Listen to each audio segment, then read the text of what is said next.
The Roman Cross. How an empire forged a faith. Two symbols. One of brutal, state-sponsored execution. The other, the universal symbol of divine love and salvation. How did the instrument of Rome's terror become the emblem of its spiritual conquest? We are taught that Christianity conquered Rome. But what if the inverse is also true? What if Rome, in its own image, fundamentally shaped the Christianity we know today? This is not a story of corruption, but of adaptation. A story of how a faith born in the backwaters of a Jewish province was forged in the fires of the greatest empire the world had ever known. From its very inception, the Christian story is inextricably linked to the machinery of Rome. Jesus of Nazareth was born under a Roman census and executed by a Roman governor using a Roman method. The Apostle Paul, the great evangelist to the non-Jewish world, was a Roman citizen. He used this privilege to appeal his case directly to Caesar, and his missionary journeys were made possible by the safe passage and common language the empire provided. The Book of Acts even records a Roman official acknowledging this framework. When protecting Paul from a flogging, a Roman commander states, "I acquired this citizenship with a large sum of money." And Paul said, "But I was actually born a citizen." Acts 22:28. This citizenship was Paul's superpower, granting him rights and mobility unavailable to most. But the link is deeper than logistics. The very theological language of the New Testament was shaped to communicate within a Roman world. The Greek word euangelion, meaning gospel or good news, was the same term used for proclamations about the Roman emperor, his birth, his accession, his victories. To call Jesus Lord, Kyrios, and Savior, Soter, was to use titles reserved for Caesar. The early Christians were making a deliberate and deeply subversive claim. The true Lord is not in Rome, but in heaven. For 3 centuries, the Church was a counterculture, an illegal religion operating in the shadows, defined by its resistance to Roman state power. But in 313 AD, with the Edict of Milan, Emperor Constantine legalized Christianity.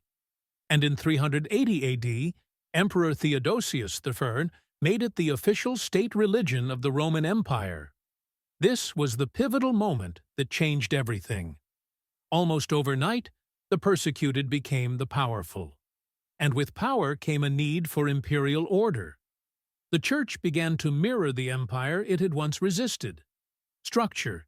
The Church adopted the Roman Empire's administrative geography. Dioceses and provinces, led by bishops and archbishops, replaced the civic governance of Roman prefects and governors. The Bishop of Rome, the Pope, began to claim a primacy that echoed the authority of the emperor. Law and orthodoxy. The Romans valued unity and correct practice. The Church began to enforce unity of belief. The Council of Nicaea, convened by Constantine, used the Roman model of an imperial council to define official doctrine and condemn heresy, just as an emperor would quash a political rebellion. Architecture. The simple house churches were replaced by the Roman basilica, the large rectangular public building used for law and commerce.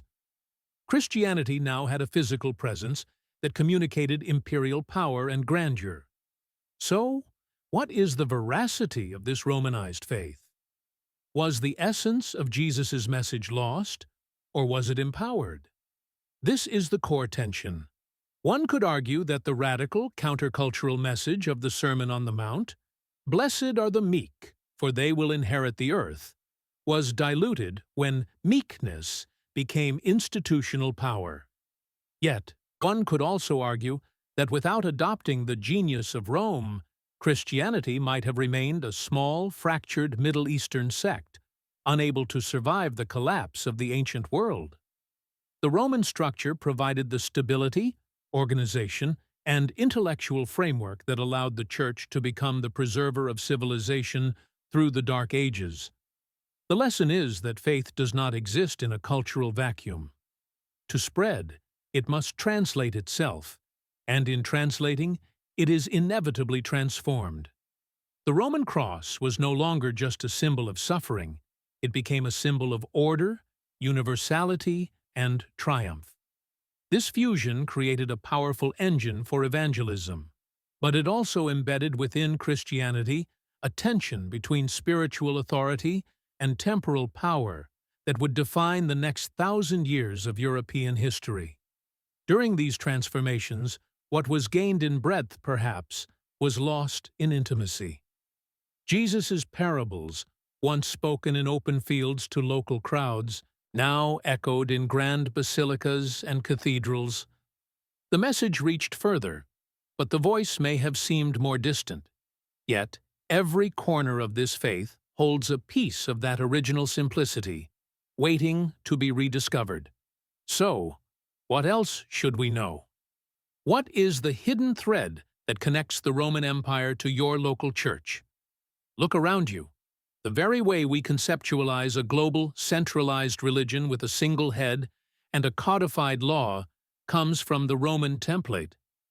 The vestments of priests, the structure of the Mass, the grand cathedrals, all bear the unmistakable imprint of Rome. But the most profound legacy is often the least seen: our mindset. The Roman drive for a unified, orthodox, and universal truth, enforced by a central authority, is deeply woven into the fabric of Western Christianity. It shapes our debates, our denominations, and our very understanding of what the Church is meant to be. The story of Roman Christianity is a permanent reminder that no faith is ever purely from God. It is always delivered and shaped by the hands of humanity, by the cultures it inhabits, and by the empires it either resists or joins. The question is not whether this is good or bad, but whether we have the wisdom to see the joins, to recognize the human fingerprints on the divine, and to understand that the path to eternity is always, inevitably, paved with the stones of history. The Roman cross stands as a testament to a faith that was never meant to be safe, and an empire whose greatest conquest was not of land, but of the soul. This is Hidden Histories. Like, share, and subscribe for more biblical mysteries, ancient truths, and forbidden knowledge revealed daily. As Western empires embarked on their explorations, they carried with them not just the sword, but also the cross. In lands far from Rome, Christianity took new forms.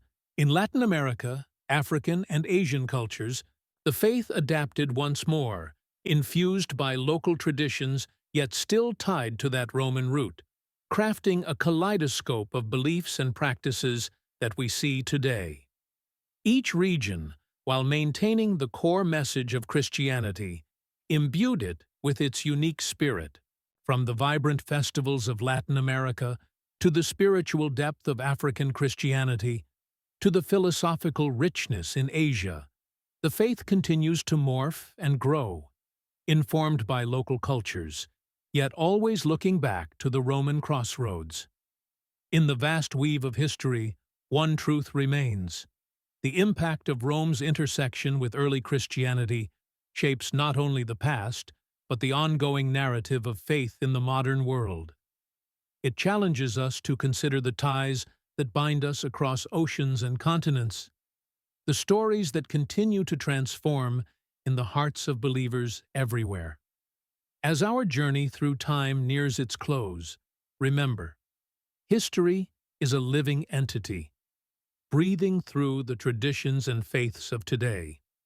We are its stewards, tasked with understanding and passing forward the legacies of our spiritual and cultural ancestors.